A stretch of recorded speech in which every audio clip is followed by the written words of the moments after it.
How to use Android Privacy Dashboard hidden feature. To use this feature, you simply have to open your settings from your home screen. So scroll down from your home screen to access this quick panel. Tap on this setting gear icon located on the top right. From there, scroll a little bit down and you should be able to find option called Security and Privacy. Now tap it, then scroll a little bit down and you should be able to find privacy option over here.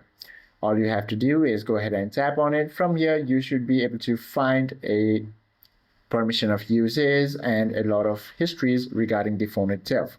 Now, what you can also do is tap on this 24 hours option and you can change it to 7 days. From here, you can view all this info regarding every applications that's been running on your phone. I hope this video helps you out a lot. If you have any questions or queries, please do comment down below.